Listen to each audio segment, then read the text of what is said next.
Hello दोस्तों, याद है आपको कल हमने क्या पढ़ा था? कल हमने पढ़ा था नाइट्रिक अम्ल बनाने की ओस्टवाल विधि। बहुत इंपॉर्टेंट विधि है वो। उस विधि में मैंने आपको पहले ही बताया है कि एग्जाम में बहुत बार पूछी गई है। ऐसा देखा जाता है अगर वो एक साल नहीं पूछी गई तो अगले साल अवश्य पूछी जाती है। बहुत इंपॉर्टेंट है, आपने याद कर ली होगी। इसी की एक औद्योगिक विधि और है जो कुछ किताबों में दी जाती है और कुछ में नहीं दी जाती है, लेकिन मैं आपको अभी बता रहा हूँ। इसके बाद हम अगली वीडियो में इसके रासायनिक गुण और भौतिक गुणों के बारे में चर्चा करेंगे। पहला जो हमारी बात थी वो थी ओस्टवाल विधि, और अब हम बात कर रहे हैं आर्क विधि की। दूसरी विधि है हमारी आर्क विधि।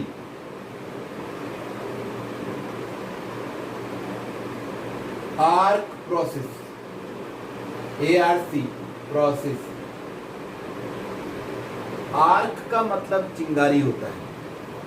चिंगारी, जब हम दो तारों को एक साथ मिलाते हैं तो चिंगारी उत्पन्न होती है, आर्क उत्पन्न होती है। जब दो तारों को मिला जाता है बहुत टेम्परेचर उत्पन्न होता है।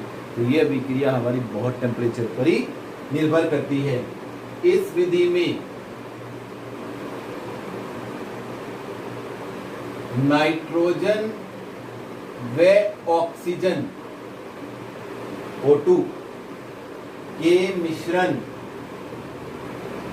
को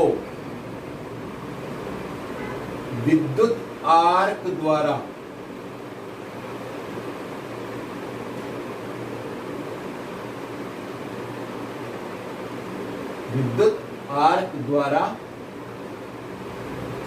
क्रिया करा के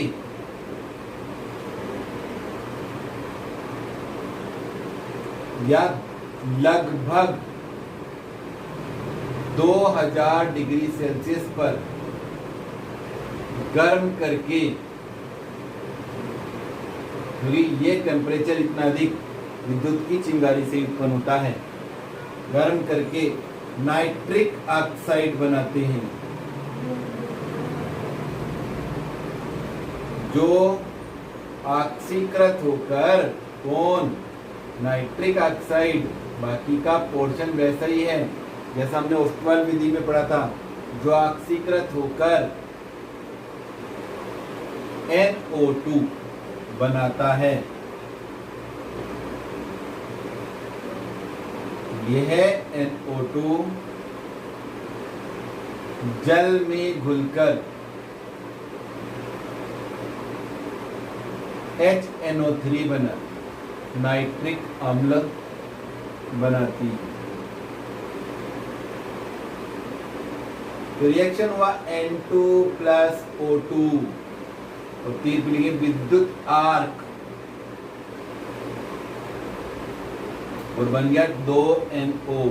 उस समीकरण में भी हमने अमोनिया का उत्प्रेरकीय ऑक्सीकरण किया था। 4NH3 plus 5O2 is equal to 4NO plus 6 पानी। इसमें भी NO बनी थी और यहाँ भी क्या बनी है? NO। और अब अगला step same, 2NO plus O2, 2NO2 और अब 3NO2 और एक पानी। और भैया खत्म हुई कहानी, क्योंकि बन गया क्या? नाइट्रिक अम्ल। यही हमें करना था, ठीक है? 3NO2 और एक पानी, खत्म हो गई कहानी, क्योंकि बन गया है नाइट्रिक अम्ल। तो इस प्रकार से हमारा नाइट्रिक अम्ल इसमें बन जाता है। अब मैं इसका आपको चित्र बनाकर दिखाता हूँ और चित्र के बारे में समझा देता हूँ कि चित्र को आपको कैसे विधि वर्णन लिखना है। सिर्फ चित्र में भी परिवर्तन ज्यादा नहीं है। ये कक्ष है,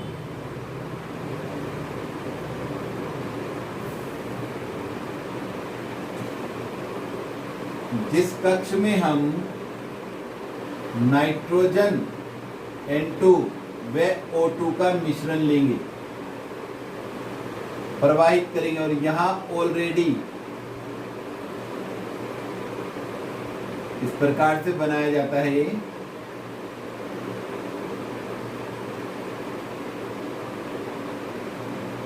जैसे कि इसके अंदर तार लगे हैं और उसमें क्या किया जाता है?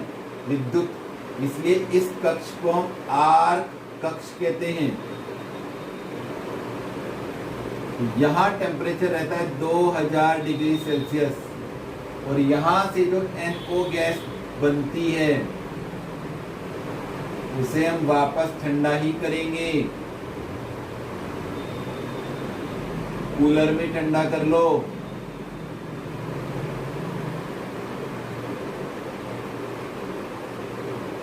और यहां से गैस को ले जाओ कौन से कक्ष में? यहां से हम कक्ष में ले जाते हैं ऑक्सीकारक कक्ष में। और इस कक्ष में क्या बना? 2NO plus O2, 2NO2। क्या नाम है कक्ष का? ऑक्सीकारक कक्ष। और इसका क्या नाम है भाई? कूलर। अब यहां से जो गैस बनेगी उस गैस को ले जाएंगे कहां?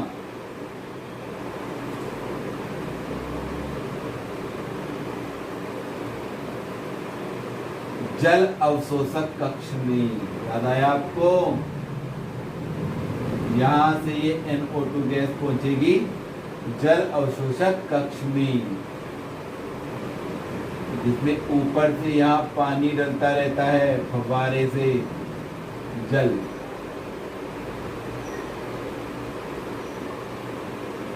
और यहां से निकल जाएगी पहले की तरह NO। और इसके अंदर भरे होंगे क्वार्ट्ज के टुकड़े। और यहां से हमें प्राप्त हो जाएगा क्या? नाइट्रिक अम्ल, HNO3। ये हमें नाइट्रिक अम्ल मिल जाता है। और यहाँ भरे हैं वही क्वार्ट्ज के टुकड़े।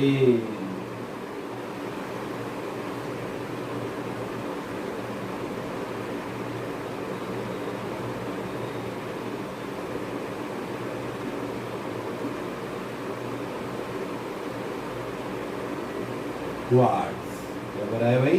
क्वार्ट्ज। क्वार्ट्ज। और याद आ रहा है आपको? इस कहेंगे हम जल अवशोषक टावर या जल अवशोषक कक्ष। तो इस प्रकार से ये हो गई हमारी आर्क विधि। आर्क प्रोसेस कहते हैं नाइट्रिक अम्ल बनाने का। तो विधि वर्णन हम कैसे लिखेंगे? नाइट्रोजन और ऑक्सीजन के मिश्रण को आर्क कक्ष में प्रवाहित करते हैं जहां 2000 डिग्री सेल्सियस का टेम्परेचर बना रहता है। नाइट्रिक ऑक्साइड बनता है। इस नाइट्रिक ऑक्साइड को कूलर में ठंडा करके ऑक्सीकारक कक्ष में ले जाते हैं जहां NO NO2 में बदल जाती है। और यह NO2 जल अवशोषक कक्ष में ले जाते हैं जहां यह NO2 जल में घुलकर नाइट्रिक अम्ल बनाती है और ऊपर से व्यर्थ गैस के रूप में NO बाहर निकल जाती है। ये जो NO निकलती है ये हम दोबारा से नाइट्रिक अम्ल बनाने में काम नहीं ले सकते, क्योंकि इसके साथ NO के साथ कुछ व्यर्थ गैसें भी बाहर निकलती हैं। इस प्रकार से आर्क विधि द्वारा नाइट्रिक अम्ल का निर्माण होता है।